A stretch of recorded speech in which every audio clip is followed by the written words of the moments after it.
What is it in the human mind that wants to follow a leader, a guru, a system, a belief, be obedient to something? What is it in the human mind that wants to follow a leader, a guru, a system, a belief, and be obedient to something? Right? Otherwise you won't be here.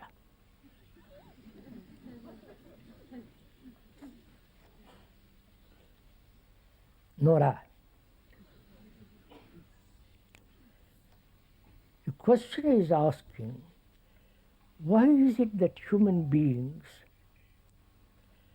from time immemorial, from the most ancient Hindus and the Egyptians and afterwards other civilizations, why through all these periods of time, why has man followed somebody? A political leader, a general, a high priest, a psychologist, a philosopher. Why? What is it in the mind of the human being that says, he knows I don't? Because he knows, he will help me to live a different kind of life. Help me to get over my pain, my sorrow, my anxiety, and so on and so on. So, one being confused, the other is not, at least I think he's not. Most gurus are, but we attribute to them all kinds of fanciful, romantic nonsense. So there is this first point. I don't know, but you know. At least I think you know. You have the reputation. There are lots of other idiots like me following. And the greater the following, the more I feel it's accurate, because so many people believe in that kind of stuff, and I follow.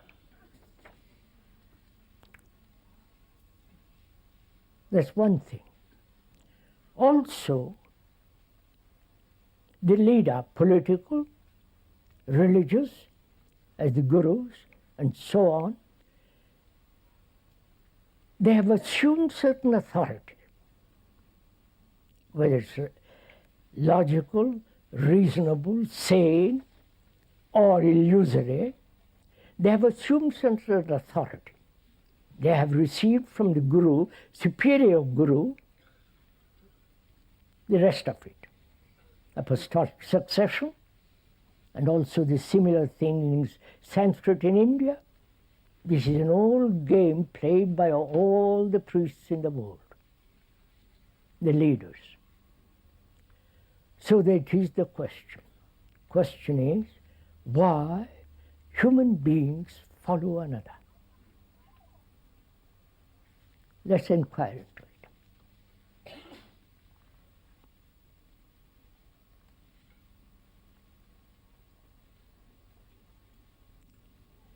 Is it because we are not clear? We are confused. And I am confused. Suppose I am confused and I choose you as my leader. I choose out of my confusion, not out of my clarity. Please see the sanity of it first, the logic of it, and then you can throw it out if you disagree. I am confused. My brain is in a state of contradiction. I'm frightened. I have no psychological security. I come to you because you have certain authority, certain dress, certain paraphernalia around you, and I come. I'm impressed by the dress, by the people, by the whole setup. And you assure me that surrender yourself to me and I will save you. Right? Give yourself over to me because I know you don't, so I'll help you.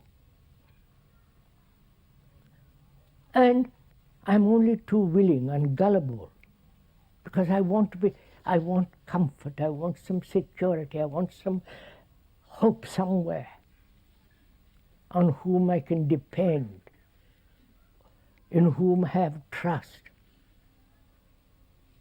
in whom I know, or perhaps I think I know, that He will guide me, help me. And He is only too willing to help me. It begins very gently.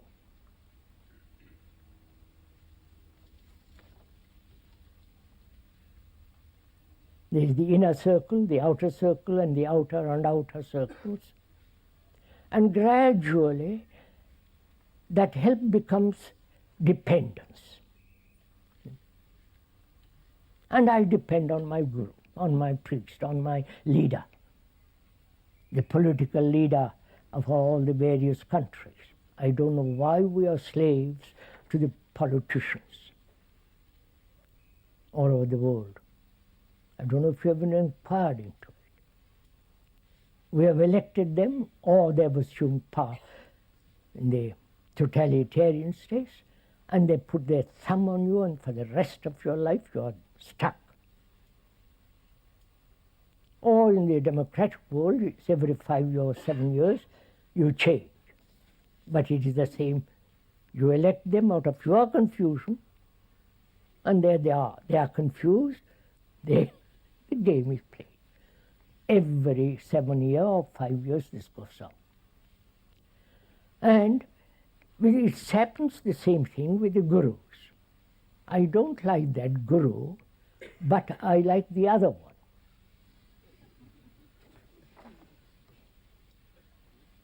He's more indulgent. He allows me to do what I like.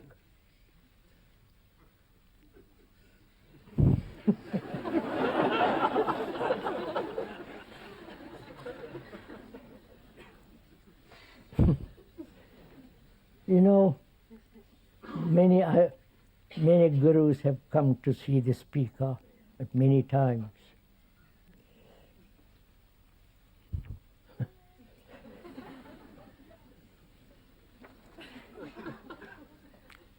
The funniest one of them was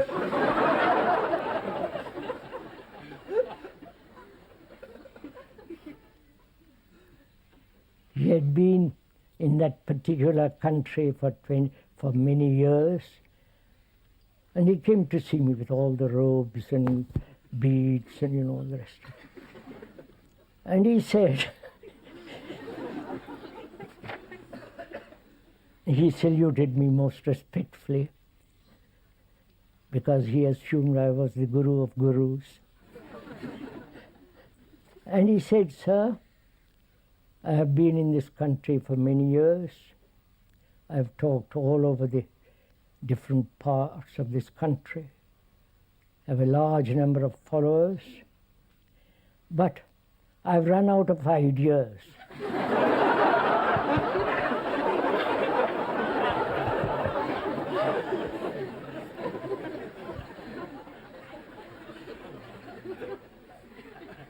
So I've come to you, and so please give me some ideas.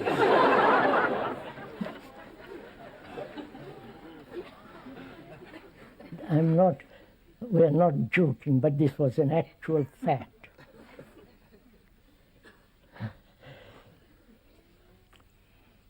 You see, when we have really understood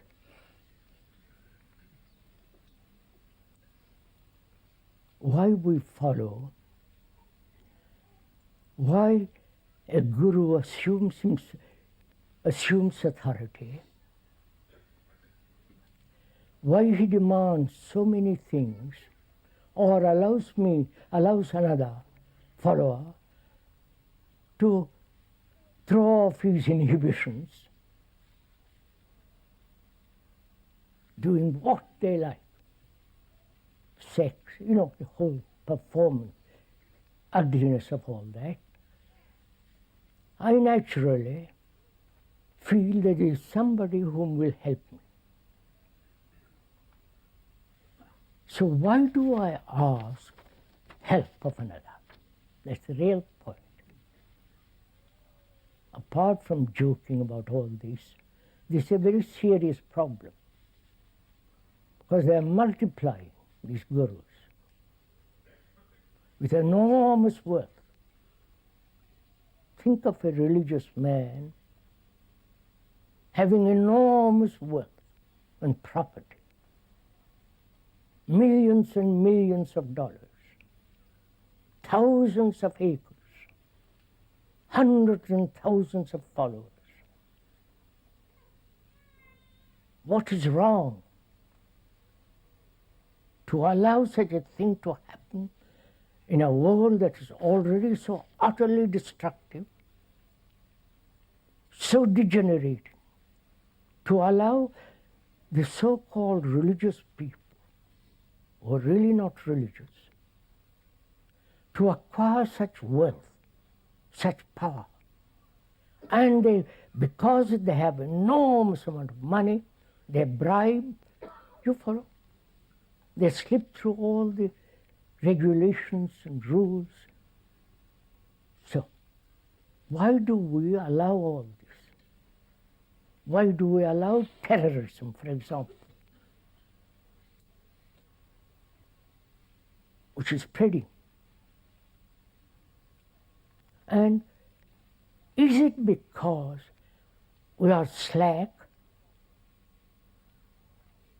indulgent,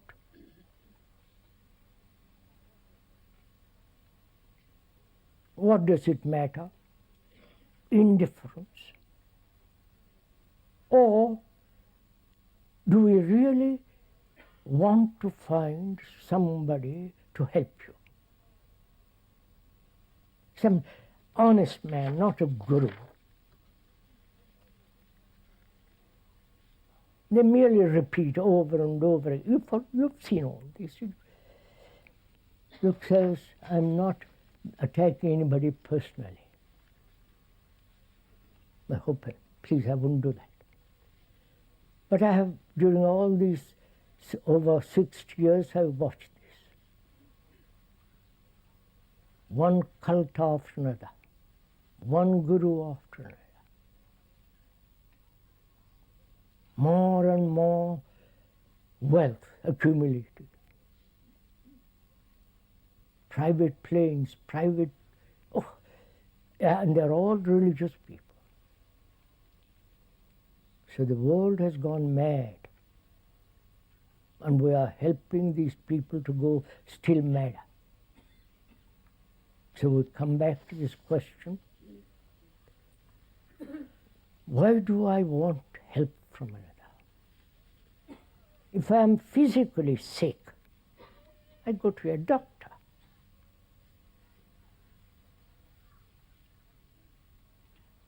If I have cancer, I consult specialists. He puts me on a table or kills me, or the end of it. But psychologically, we're also diseased. Psychologically, inwardly, we are wounded people. And we hope others will cure us.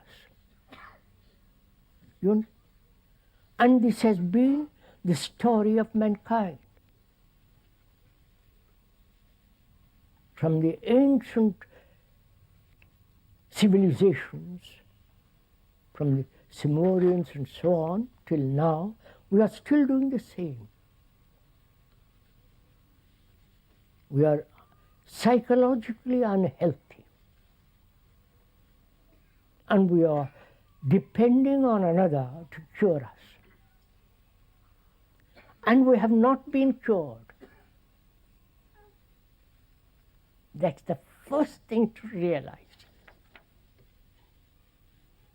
You can go from guru to guru to guru, as so many are doing, so thoughtlessly. And we are still unhealthy psychologically at the end of it. So if we realize, first, be aware that we are inwardly unhealthy. I'm using that word in most without any further meaning than that. Wounded people, disappointed people, lonely people, full of pain, anxiety, sorrow. That's all indication of unhealth, lack of health. Now, can anybody cure you of it? You understand? Historically, from the very ancient times, man has always looked to somebody else. And up to now, they are still doing the same, which all indicates that nobody outside can cure you. Nobody. Your saviors, the Buddhists with their Buddha, and the Hindus with their and so on. None of them have succeeded and will ever succeed in bringing about psychological sanity, rationality. So that if I realize that, right, logically, sane, if you observe all this, then what am I to do? That's the real question. What am I to do when I have discovered that nobody can help me? Prayers, meditation. Wait a minute, I must be careful here. Meditation is very important in life. But that meditation must come after putting the house in order. Your house inside. Otherwise, it merely becomes an illusion, leads to illusion of fanciful images and all kinds of silly experiences that have no value at all. Meditation has got immense significance when the house is in complete order. But we have turned it the other way around. We meditate hoping to put the house in order. Or meditate hoping some kind of miracle will take place that will put the house in order. My order, the house being myself, oneself. The other way around, you follow? That's what I won't go into it. The speaker generally talks about meditation at the end of the talks. He has done this purposely because all that he has said previously is to bring about order in the house. A man who is frightened is pursuing pleasure. He can meditate till he is blue in the face stand on his head cross-legged, do all kinds of things that have been prescribed by the innumerable gurus, he'll still be what he is. Perhaps little modified, but basically he's still frightened entity. So we are saying begin the other way around. Then meditation is a marvelous thing, which we'll talk about next Sunday. That's not an enticement.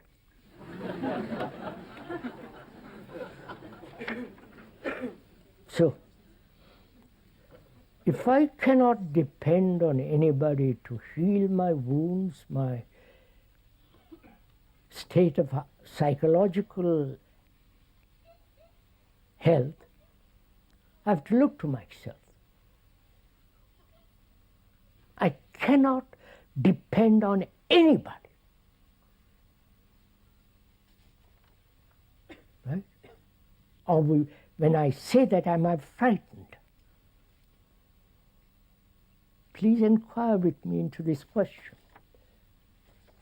When I say to myself, I must stand alone. Nobody can help me. Because I have realized, I've been through various gurus, studied, prayed, meditated. At the end of it all, I am what I have been when I started. So, logically, sanely, I observe that nobody can help me. It is not that I become cynical. It's a fact. And am I willing to stand alone?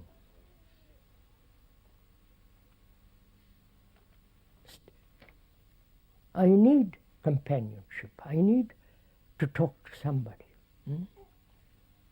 But they're not going to become my gurus. They'll be my friends, but I'll talk about it. But I realize deeply I cannot depend. I depend on the postman, the milkman, and so on. But inwardly, there is no dependence. Because I realize also that attachment, which is to give oneself over to the guru, that very attachment leads to corruption. Right? I don't know if you have noticed this. Any form of attachment to any person, to any belief, to any ideas, to any country, and so on, must inevitably breed corruption. So I realize all that. So what am I to do? Can I be a light to myself?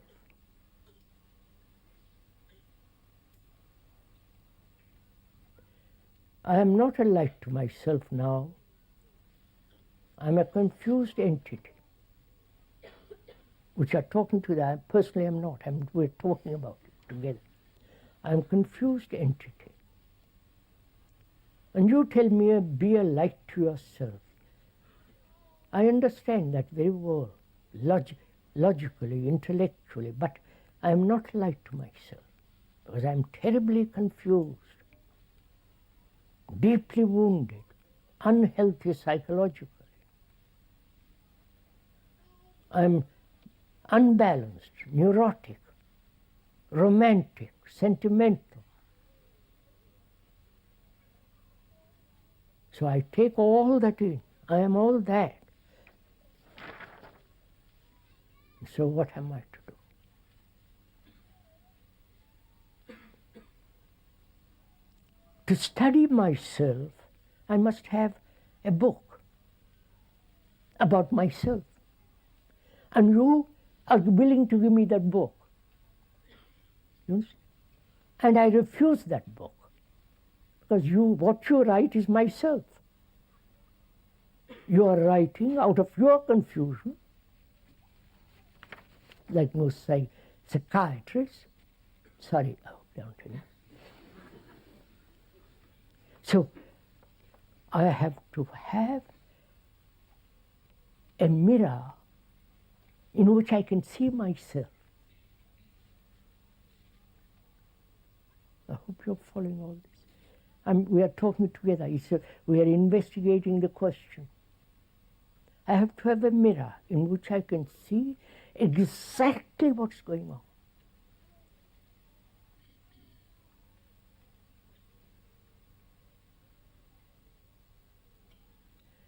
And no hardware store is going to supply that mirror.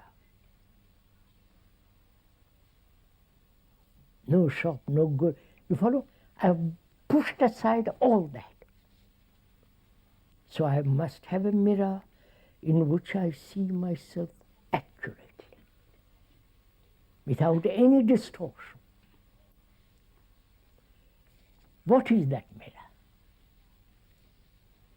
We are inquiring, please, I'm not telling you. We are inquiring. That mirror is the relationship. Relationship with my neighbor or with my wife. That's the only relationship I have. In that relationship, which is the mirror, I see myself as I am, jealous, anxious, frightened, possessive, attached, hurt, anxious. The more I'm anxious, the more I'm attached. My family becomes all important. So in that whole relationship, I begin to see myself accurately as I am. My sexual demands, my arrogance, my vanity, the ugliness of what I am, or assume that I'm extraordinarily beautiful. But the mirror shows me I'm not. So, what is shown in the mirror is far more important than what I should be. I wonder if you follow all this. The mirror doesn't show me what I should be. That's the beauty of that mirror. That mirror shows me exactly what I am. I may turn away from it. I may escape from it, which we generally do. But if I want to, if I say to myself, nobody can help me, then I am looking at that mirror. And that mirror is showing what is, not what should be. And perhaps I don't like what is.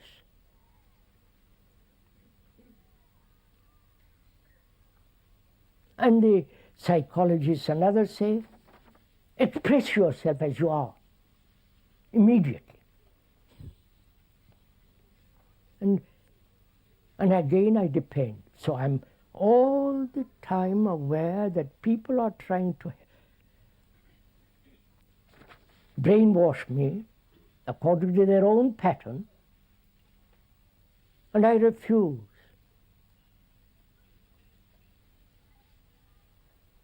And I begin then to have a great deal of vitality. Naturally. You understand? I hope this is clear, you see. I see what is, not what should be, which is the future. I see exactly the present, the present of what I am in that mirror of relationship.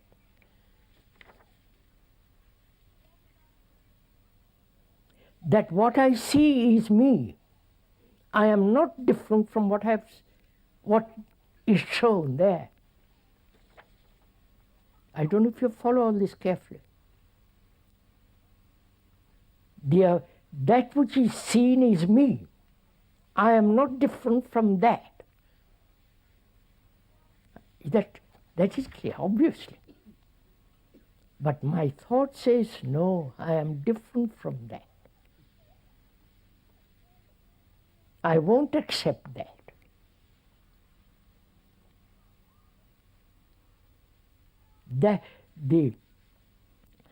That thought says, I am different. So I must control it. I must shape it. So the battle begins. You understand? I hope you're following.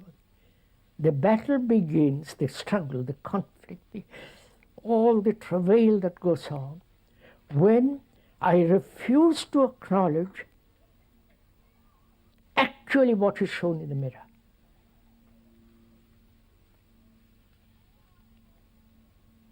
What is shown in the mirror is me. I am not different from that. That's a tremendous realization. Because thought is always saying, you are different. You know more. And so on. So there is a division between that which is seen in the mirror and that which thought has accumulated in the past, which is the observer, the witness, the seer. You follow? I hope you're following, right? Am I making this complicated? Oh, thank God. So, one of our difficulties is then the observer says, I am different from that which is observed. Because traditionally, through millennia, have been educated in the separative action. What is different from me. You understand? That is, to make it very simple, look at it. When there is anger, there is only that state. Later on, that reaction. Later on I say, I have been angry. I shouldn't be angry. Or I rationalize why I'm angry. Which is, I am different from anger. The moment I said, I have been angry, I am different from anger. I don't know if you see this. But when you realize that which is shown in the mirror of relationship is what is, and what is you are, the division entirely comes to an end. Right? And therefore conflict comes to an end.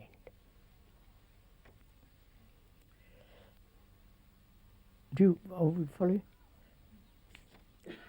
We are eliminating altogether conflict. Because it's conflict that wastes away our energy. The intellectual, the emotional, the energy that is needed to remain with what is. Because we are refusing to stay with what is. We are moving away from it all the time. Verbally saying, that's anger, that's greed, that's violence. These are all verbal descriptions of what is. The word is not that. I wonder if you follow this, right? The word tent is not the actuality. So can I remain absolutely with what is, without the division of I should be or I am different from what is. What is me, the observer, and the observed is me. So there is no division, therefore total end of conflict. Because I remain with what is. I refuse to move out of that state. So I'm looking at that state. I'm observing it. I'm looking. That needs attention. Attention means energy, which I've been wasting by separating myself from that and fighting over it. You understand what? Are we wasting our energy now? I'm sure, no, don't. So, we realize together now that we are not dependent on anybody.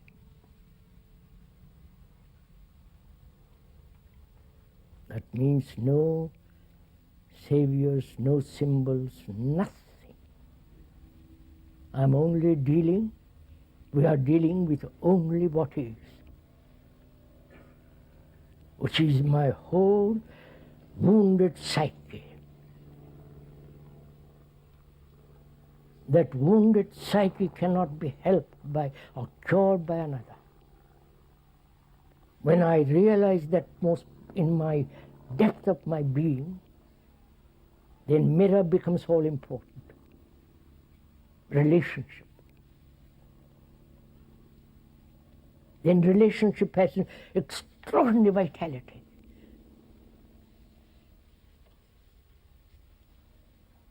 So, if you penetrate into all that, then you become entirely a light to yourself.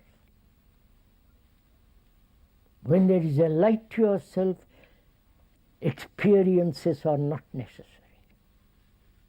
It's only those who are asleep experiences necessary. But if you depend on experiences to wake you up, you are still asleep. I wonder if you see all this. So we can go on talking like this endlessly. My speaker has been doing it for over 60 years. But words have very little meaning. It's only when we realize the truth of all this has got tremendous vitality. I do not know if you have not noticed. As we grow older, we are losing our capacity to think clearly. If we ever thought clearly, even in childhood. As we grow older, our brain not only is not receiving enough blood, because our arteries are beginning to thicken. Too much drink, too much everything. Not enough exercise, proper exercise. Please don't go off into yoga and all kinds of stuff. So our brain is gradually deteriorating. Senility may begin at the age of 30. When we are constantly repeating, I'm a Christian, I'm a Hindu, I'm Democrat, I'm a socialist, I'm this, I believe in God, I follow that man. You follow? That's all indications of senility.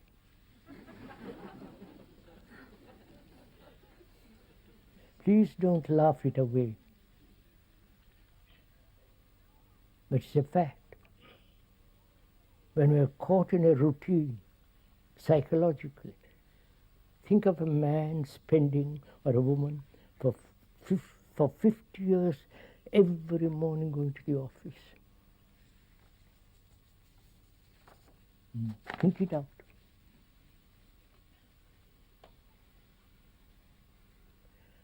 So, at the end of the question, and after investigating the whole psychological structure of obedience to obeying another, if you realize that, you have put aside all that. Any intelligent man does it.